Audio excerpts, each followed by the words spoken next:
আমরা অনেকে মনে করি, অনেকে বলতে লক্ষ লক্ষ কোটি কোটি মানুষ মনে করে মুসলিম পরিবারের সন্তান তারা কালিমা লা ইলাহা ইল্লাল্লাহ পড়েছেন, সাক্ষ্য দেন, নামাজও পড়েন, অনেক সময় যাকাতও দেন, রোজাও রাখেন, হজও করেন, উমরাও করেন, কিন্তু এই আকীদা লালন করেন ইবাদত মনে হয় শুধু নামাজ, রোজা, হজ, যাকাত, তাসবিহ, তাহলিল, জিকির, আজকারের নাম। ইবাদত যে ইসলামী পরিবার গঠনেরও নাম, ইবাদত মানে ইসলামিক শিক্ষা ব্যবস্থা, ইবাদত মানে ইসলামিক সংস্কৃতি, ইবাদত মানে ইসলামী অর্থনীতি এবং ইবাদত মানে ইসলামী রাজনীতি, এই বিষয়টা তারা বুঝতে চান না।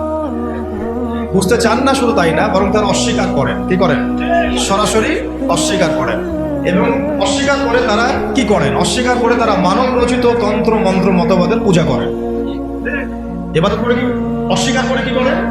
এমন না যে অস্বীকার করে চুপ করে বসে থাকেন। অস্বীকার করে বরং অন্য কোনো সভ্যতার, অন্য কোনো দর্শনের, অন্য কোনো আদর্শের, অন্য কোনো তন্ত্রের মন্ত্রের তারা পূজা করেন, যেটাকে আমরা কোরআনের ভাষায় বলি তাগুত। কি বলি? তাগুত। অথচ প্রত্যেক নবী রাসূলকে পাঠানো হয়েছিল একটা উদ্দেশ্য দিয়ে। কি সেটা? প্রত্যেক নবী রাসূল একটা দাওয়াত দিয়েছেন। সেই দাওয়াতটা কি ছিল? তোমরা আল্লাহর ইবাদত করো, ওয়াজতানিবুত তাগুত, তোমরা তাগুতকে বর্জন, মানে তাগুতের সাথে কুফরি করো এবং আল্লাহর ইবাদত করো। ওয়া মান ইয়াকফুর বিত-তাগুত ওয়া ইউমিন বিল্লাহ ফাকাদ ইসতামসাকা বিল উরওয়াতিল উসকা। যে ব্যক্তি তাগুতের সাথে কুফরি করলো এবং আল্লাহর ইবাদত করলো, মানে আল্লাহর প্রতি ঈমান নিয়ে আসলো, সেই ব্যক্তি একটা শক্ত হাতল ধরলো, যা হলো ছিন্ন। তাহলে এই শ্রেণীর মানুষের সংখ্যা আমাদের দেশে কত? যারা ইবাদত বন্দেগীর জীবনে আল্লাহর অস্তিত্বকে স্বীকার করেন, নবী সাল্লাল্লাহু আলাইহি ওয়াসাল্লামের সুন্নাহকেও স্বীকার করেন, ইসলামের বিধানগুলোকে স্বীকার করেন, কিন্তু সংস্কৃতি, শিক্ষা ব্যবস্থা, অর্থনীতি, বাণিজ্য, সমরনীতি, রাজনীতি, এইসব জায়গায় তারা ইসলামকে প্রাধান্য দেন না। কোনো কোনো ক্ষেত্রে স্বীকারও করেন না, কখনো স্বীকার করলেও মানেন না। গুড, কখনো স্বীকার করলেও মানেন না। তো এই শ্রেণীর মানুষকে আমরা আসলে কি বলতে পারি? এই মতবাদগুলোর কিছু নাম আছে বাংলাদেশে। যত সো কল্ড ডেমোক্রেটিক মানে সিস্টেম আছে আমাদের দেশে, এই সিস্টেমের আন্ডারে যে মানুষগুলো আছেন তারা এই আদর্শে দীক্ষিত হয়েছেন। যত সেকুলার সোসাইটি আছে তারা এই আদর্শে দীক্ষিত, যত কমিউনিস্ট সোসাইটি আছে তারা সবাই এই আদর্শে দীক্ষিত, যত জাতীয়তাবাদের লোকজন আছে বাংলাদেশে সবাই এই আদর্শে দীক্ষিত। অনেক সময় দেখা যায় আমাদের ভাইয়েরা, ভাই বলছি অর্থে তারা তো কালিমা পড়েছেন, তারা লা ইলাহা ইল্লাল্লাহ মুহাম্মাদুর রাসূলুল্লাহ বলার পরেও, নামাজ পড়ার পরেও, রোজা রাখার পরেও, হজ করার পরেও, যাকাত দেওয়ার পরেও তারা এই বৈষয়িক জীবনে ইসলামকে তারা মানতে চান না। তারা তাগুতের আনুগত্য করেন, তাগুতের দাসত্ব করেন, আর তাগুতের দাসত্ব মানেই শয়তানের দাসত্ব। আর এই যুগের শয়তান হচ্ছে দাজ্জাল। এই যুগের শয়তান কে? কারণ এই যুগে সবচেয়ে বড় শয়তানের যে মানে প্রতিনিধি আসবে সে কে? কিয়ামতের আগে আগে সে পৃথিবীতে আত্মপ্রকাশ করবে এবং সে একা বিশ্ব শাসন করবে না, ইহুদিদেরকে নিয়ে সে বিশ্ব শাসন করবে। সে নিজেকে খোদা দাবি করবে। তার মানে আল্লাহ বিরোধী যত কিছু আছে এই বিশ্বে আস্তে আস্তে এগুলো দাজ্জালের সাথেই সম্পৃক্ত হচ্ছে কোনো না কোনোভাবে। এখন কথা হচ্ছে যে এই মানুষগুলো এই একটা আংশিক ইসলাম ফলো করেন, সামগ্রিক জীবনে তার ইসলামকে ফলো করতে চান না। তার মানে ইবাদত, যে ইবাদত করতে আল্লাহ পাক আমাদেরকে দুনিয়াতে পাঠিয়েছেন, সেই ইবাদত তারা জীবনের একটা ক্ষেত্রে করতে চান, বাকি জীবনের একটা বড় অংশে সেই ইবাদত তারা করতে চান না। এই মানুষগুলোই তারা যারা বলেন যে ধর্মের সাথে রাষ্ট্রের কি সম্পর্ক। এই মানুষগুলি তারা যারা বলেন যে ইসলামী রাজনীতির কি প্রয়োজন আছে। এই মানুষগুলি কিন্তু তারা যারা বলেন যে ধর্ম নিয়ে রাজনীতি করতে আসবেন না। এই মানুষগুলি তারা যারা বলেন যে আপনারা ধর্মান্ধ, আপনারা ধর্ম ব্যবসা করছেন, আপনারা মৌলবাদী, আপনারা আরো অনেক সময় বলছে জঙ্গি, আবার বলেছে তারা সন্ত্রাসী। তো কেন বলেন তারা? কেন এই কথাটা বলেন? কেউ বুঝে বলে, কেউ না বুঝে বলে। যারা না বুঝে বলে ওদের কথা বাদ দিলাম, যারা বুঝে বলে তাদের শাস্তিটা কেমন হবে? একটা বিষয় হলো, একজন কাফের, সে কখনো কালিমার সাক্ষ্য দেয় নাই, সে আল্লাহকেও বিশ্বাস করে না, রাসূলকেও বিশ্বাস করে না, সে জীবনের কোনো অংশেই ইসলামকে বিশ্বাস করে না। এটা হলো এক সুরত। আরেকটা সুরত হচ্ছে আপনি কালিমা পড়েছেন, আল্লাহর একত্ববাদের সাক্ষ্য দেন, রাসূলের রিসালাতের সাক্ষ্য দেন, আখিরাতেও বিশ্বাস করেন, তারপরেও আপনি জীবনের একটা অংশে ইসলামকে মেনে চলেন, বাকি বড় অংশে আপনি ইসলামকে অস্বীকার করেন। তাহলে এই দুটো শাস্তি কি সমান হবে? দুটো অপরাধ কি সমান? অথচ আফসোস, আমাদের দেশের পলিটিক্যাল সিস্টেমে যত মতাদর্শ আছে তার 99% এই মতাদর্শে দীক্ষিত। তারা সেকুলার, 99% যদি বেশি হয় তাহলে 90% কমপক্ষে আছে যারা সেকুলার। যারা মনে করেন ইসলাম জীবনের একটা ক্ষেত্রে মানা যায়, কিন্তু সামগ্রিক জীবনে ইসলামকে আনা যায় না। এই কারণেই শুধুমাত্র এই আদর্শের কারণেই স্বাধীনতার ওই পর থেকে যদি হিসাব করেন, তাহলে সংখ্যাগরিষ্ঠ মুসলিম প্রধান দেশে একটা ইসলামী আইনও বাস্তবায়িত হয় না। যদি আপনি গণতন্ত্রের কথাই বলেন, তাহলে আমি প্রশ্ন করতে পারি যে গণতন্ত্রের মূলনীতি কি? গণতন্ত্রের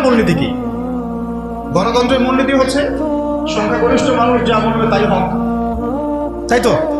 এই মতবাদ ইসলামের সাথে সাংঘর্ষিক, কিন্তু তারপরেও আপনাদের ভাষায় কথা বলছি, যদি এটাও ধরে নেই যে আপনাদের তর্কের খাতিরে ধরেও নেই যে আপনাদের এই কথাটা ঠিক, আসলে কিন্তু ঠিক না, তর্কের খাতিরে ধরে নিলাম যে আপনাদের এই কথাটা ঠিক, তাহলে আমাদের উত্তর দেন যে বাংলাদেশে বেশিরভাগ মানুষ তো মুসলিম, 90% মানুষ মুসলিম, তাহলে 90% মানুষ মুসলিম, এত বেশি অধিকাংশ মুসলিম প্রধান একটা দেশের রাষ্ট্র ধর্ম ইসলাম কেন হবে না? যেহেতু বেশিরভাগ মানুষ মুসলিম, তাহলে জনসংখ্যা দিয়েও তো আপনি গণতন্ত্রের মূলনীতি রক্ষা করলেন না। ধরেন আমাদের দেশে 16 কোটি মানুষ, তার মধ্যে ধরেন 15 কোটি মুসলিম, তাহলে তো গণতন্ত্রের দাবি যে 15 কোটি মানুষের যা ধর্ম তাই হবে রাষ্ট্রধর্ম। 15 কোটি মানুষ যদি বলে হ্যাঁ আমরা শরিয়া আইন চাই, ইসলামী রাষ্ট্র চাই, তাহলে তাদের ভোট নিয়ে তো ইসলামী রাষ্ট্র কায়েম করতে হতো। তাহলে আদৌ কি হয়েছে? তাহলে এটা একটা ধোঁকাবাজি হয়েছে। কি হয়েছে? এটা ধোঁকাবাজি। এই জন্য আমরা বললাম এটা গণতন্ত্র নয়, এটা তথাকথিত গণতন্ত্র। এটা একটা so called democratic country, not democratic country. এটা so called democratic country, not a pure democratic country. যদি ওই সেন্সে আপনি চিন্তা করেন, স্বাভাবিক কথা। গণতন্ত্রের মূলনীতি কি? 100 জনের মধ্যে 90 জন যদি বলে সুদ হালাল, গণতন্ত্রপন্থীরা বলবে হালাল, বলে না? যদি 100 জনের মধ্যে 99 জন বলে সমকামিতার লাইসেন্স দাও, দিবে। যদি বলে LGBTQ প্রতিষ্ঠা করবে। যদি বলে যে পতিতালয়ের লাইসেন্স দাও, দিবে। এই তো তাদের মূলনীতি। এটা মূলনীতি না? আর একজন বেচারা দাঁড়িয়ে যদি বলে যে না এগুলো হারাম, তার কথা শোনা হবে না। স্পিকার সাহেব বলবেন না, হ্যাঁ জয়যুক্ত হয়েছে। কি বলবেন? হ্যাঁ জয়যুক্ত হয়েছে। তো এটা হলো তাদের মূলনীতি। তো এই মূলনীতি ইসলামের সাথে সরাসরি সাংঘর্ষিক, কিন্তু তর্কের খাতিরে যদি ধরেও নেই যে আপনার কথা ঠিক, আপনার মূলনীতি ঠিক আছে, তাহলে বেশিরভাগ মানুষ যেহেতু মুসলিম, তাহলে কেন ইসলাম রাষ্ট্রধর্ম হলো না? কেন সংবিধানে ইসলামী আইনগুলো আসলো না? কেন মুসলিমদের ধর্মগ্রন্থই সংবিধান হলো না? কেন মুসলিমদের উসওয়াতুল হাসানা নবী মুহাম্মদ সাল্লাল্লাহু আলাইহি ওয়াসাল্লামের রেখে যাওয়া সুন্নতার বিধানগুলো আমাদের সংবিধানে স্থান পেল না? কেন পেল না? কেন আমরা আল্লাহ এবং তার রাসূলের বিধান থাকতেও মানব রচিত বিধান কেন রচনা করলাম? কেন আমরা আমাদের সংবিধানে আল্লাহ বিরোধী আইনগুলো নিয়ে আসলাম? যদি আমরা এটা মানি যে হ্যাঁ গণতান্ত্রিক পদ্ধতিতেই বেশিরভাগ মানুষ যা বলে সেটাই সত্য, তাহলে আমরা তো এখানে বেশিরভাগ মানুষ মেজরিটি, আমাদের সংখ্যা তো বেশি, তাহলে আমাদের মতামতগুলো কেন নেওয়া হলো না? তার মানে বোঝা গেল পুরো বিশ্বে এই গণতন্ত্রের নামে ধোঁকাবাজি চলতেছে। কি চলতেছে? আই ওয়াশ শো ডাউন করা। আদতে তারা কখনোই সংখ্যাগরিষ্ঠ মানুষের মতামতকে নিচ্ছেন না। একটা আমভাবে একটা ভোটের আয়োজন করেন, ধরেন আমভাবে একটা গণভোট। এখন এই মুহূর্তে এই পরিবর্তিত বাংলাদেশে যে তরুণ প্রজন্মকে আমরা গড়ার চেষ্টা করেছি বিগত 10 বছর থেকে, তাদের সংখ্যা মাশাআল্লাহ এখন লক্ষ লক্ষ না কোটি কোটি, তাই না? মাশাআল্লাহ। এখন একটা আপনারা একটা গণভোট নেন, দেখি ইনসাফের সাথে যে কত পার্সেন্ট মানুষ ইসলামী রাষ্ট্র চায় আর কত পার্সেন্ট মানুষ ইসলামী রাষ্ট্র চায় না। কত পার্সেন্ট মানুষ চায় যে বাংলাদেশ একটা ইসলামী রাষ্ট্র হোক বা একটা ইসলাম হোক? কি হয়েছে? ধোঁকাবাজি না? তো এই দর্শনে যারা বিশ্বাস করেন, তারা জীবনের একটা অংশে ইসলামকে মানেন, বাকি অংশে তার ইসলামকে মানেন। তারাই বলেন যে ইসলাম ধর্মকে আমার রাষ্ট্রে আনার কি দরকার, সংবিধানে কেন আল্লাহর আইন আনতে হবে, এগুলো তো মৌলবাদী কথা হয়ে যায়, এগুলো তো হ্যাঁ চরমপন্থা হয়ে যায়, এগুলো তো সেকেলে কথা হয়ে যায়, এই যুগে কি এগুলো চলে? নাউজুবিল্লাহ মিন যালিক। তারা এগুলো বলেছে না?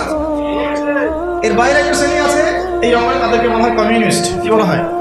যত বামপন্থী তারা এই ধরনের অন্তর্ভুক্ত করে। তাদের মতামতটা আরো বেশি গর্হিত, কারণ গণতন্ত্রপন্থীরা অন্তত জীবনের একটা ক্ষেত্রে আল্লাহর অস্তিত্ব স্বীকার করে। কোন ক্ষেত্রে? ধর্মীয় জীবনে, ব্যক্তিগত জীবনে। কিন্তু কমিউনিস্টে যারা বিশ্বাসী, কমিউনিজমে যারা বিশ্বাসী, তারা স্রষ্টা ঈশ্বরের অস্তিত্বেই বিশ্বাস করে। তারা তো আরো বড় রকমের কুফরের মধ্যে আছে। এটা তো তাগুত না, এটা আরো বড় কুফর, শিরক আকবরের মধ্যে। তারা মনে করেন যে স্রষ্টা বলতে কিছু নাই, রাষ্ট্র আমরা গঠন করব, অর্থনীতি আমরা বুঝবো, সমাজনীতি আমরা বুঝবো, অর্থনীতি, অর্থ ব্যবস্থা আমরা বুঝবো, শিক্ষা ব্যবস্থা আমরা বুঝবো। এখানে ধর্মগ্রন্থের আনার কোনো প্রয়োজনই নাই, ধর্মের কোনো জায়গাই নাই আমার জীবন। এটা হচ্ছে তাদের মানে মূলনীতি। হ্যাঁ, যদি ব্যক্তিগতভাবে কেউ নাম আব্দুল্লাহ হয় সেটা অন্য ইস্যু, কিন্তু প্রকৃত মুসলিম বলতে যা বোঝায় তার ধার কাছেও করা নাই। তার নাস্তিকতায় বিশ্বাসী, এক কথায় কিসে বিশ্বাসী? নাস্তিকতা। আরও ব্যাপার আছে, গণতন্ত্রপন্থীদের যেমন উসওয়াতুল হাসানা আছে। গণতন্ত্রপন্থীদের উসওয়াতুল হাসানার নাম হচ্ছে আব্রাহাম লিঙ্কন। কি নাম? আবার কমিউনিস্ট যারা, তাদের উসওয়াতুল হাসানা কে?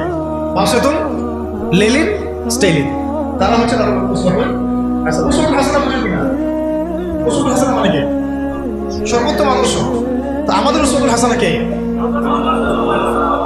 নবী মুহাম্মদ সাল্লাল্লাহু আলাইহি ওয়াসাল্লাম কি শুধু আমার নামাজের উসওয়াতুল হাসানা?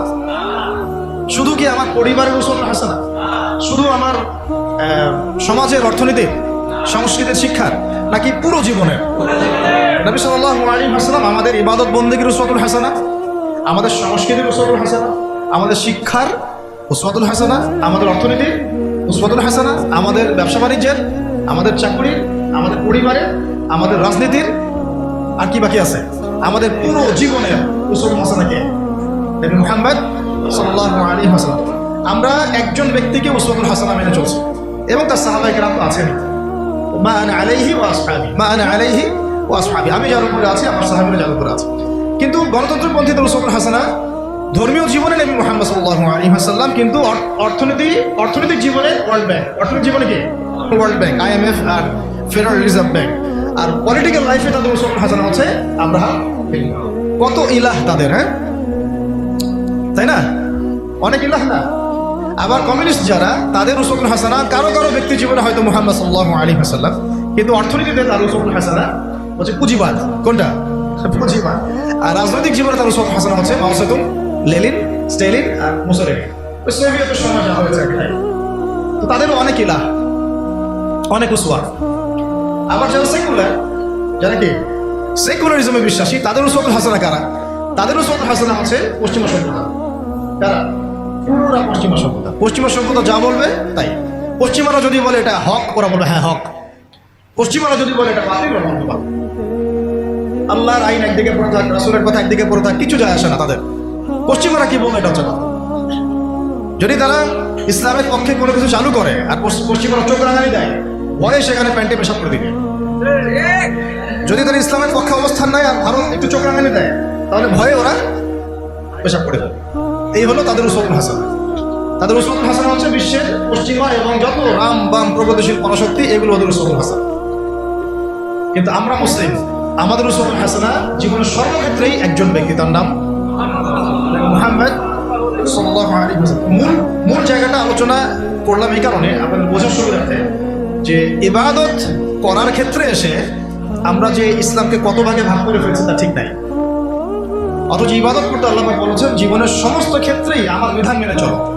তুমি নামাজ পড়লেও আমার বিধান মতোই পড়তে হবে, রোজা রাখলেও আমার বিধান মতোই পড়তে হবে, হজ করলেও জাকাত দিলেও আমার বিধান মতোই করতে হবে, নবীর সুন্নাহ অনুযায়ী করতে হবে। তুমি যদি সমাজনীতি পরিচালনা করতে চাও, সমরনীতি পরিচালনা করতে চাও, সংস্কৃতি পরিচালনা করতে চাও, শিক্ষা ব্যবস্থা প্রণয়ন করতে চাও, তুমি যদি ইলেকশন করতে চাও বা রাজনীতিও করতে চাও, তবুও কি করতে হবে? আমার বিধান মোতাবেকই তোমাকে আগাতে হবে। তুমি এখানে অন্যের বিধানে দাসত্ব করতে পারবে না। যদি করো তাহলে তুমি জীবনের এক ক্ষেত্রে আল্লাহকে মানো, আরেক ক্ষেত্রে শয়তানকে মানো। তুমি জীবনের এক ক্ষেত্রে আল্লাহকে মানো, আর এক ক্ষেত্রে তুমি জীবনের এক ক্ষেত্রে আল্লাহর দাসত্ব করো, আর এক ক্ষেত্রে তাগুতের দাসত্ব করো। এই সহজ সরল কথাটা আমরা আমাদের জাতিকে আসলে এখনো হয়তো বোঝাতে পারিনি।